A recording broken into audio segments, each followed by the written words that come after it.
Press meet పెట్టుకొని వచ్చేస్తాం. సంవత్సరాలు పగలగొట్టేదానికి పోవడంగా అదే ధర్నాలు రాస్తారోపాలు చేసేదానికి పోవడంగా ఎంత సినిమాకి అన్యాయం జరుగుతూ ఉంది. అది ఒక మాటలు చెప్పాలి కదా, మీడియా ద్వారా గవర్నమెంట్ తెలియాలి కదా. మీరు ఇట్లా మమ్మల్ని ఇంట్లో నుంచి బయటకు రాకూడదు, నోటీసులు తీసుకోండి అని అంటే ఎట్లా అన్నా రానివ్వండి. మీ సిఐ గారు కూడా వస్తున్నారు.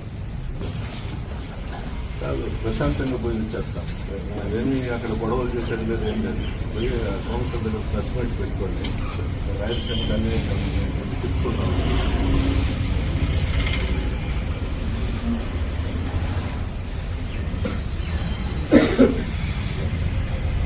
నేను అడిగిన దానికి చెప్పండి, ముందు చెప్పండి. ముందు చెప్తే ఏం తప్పు చేస్తే మీరు హౌస్ అరెస్ట్ చేస్తున్నారు. కనీసము కాదు, పర్మిషన్ కాదు. మేము మండలానికి ఒక 2 కార్లు రమ్మన్నాము. అక్కడ పోయి మనకు జరిగే నష్టాన్ని మీడియా ద్వారా ప్రభుత్వానికి తెలియజేస్తాము. దానికి కూడా బాగుంటుంది. ఎట్లా ఏదన్నా రౌడీయిజం చేస్తామా, అదేమన్నా గందరగోళం చేస్తామా? ఏం లేదు కదా. ప్రశాంతంగా పోయి 4 మాటలు మీడియాకి చెప్పుకొని వచ్చేస్తాం. ప్రాజెక్ట్ చూసే దాని పర్మిషన్ రైతులు అంత తప్పించి గొడవలు కూడా ఏం జరగవు కదా.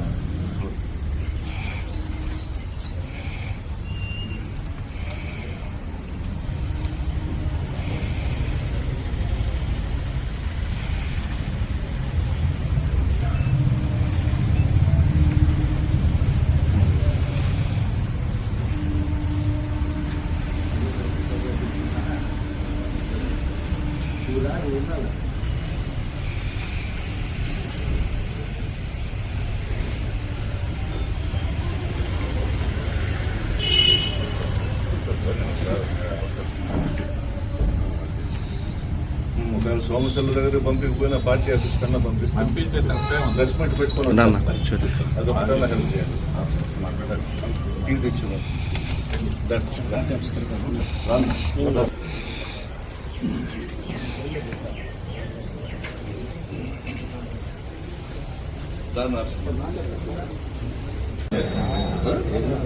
ఎయిట్కి వచ్చారా?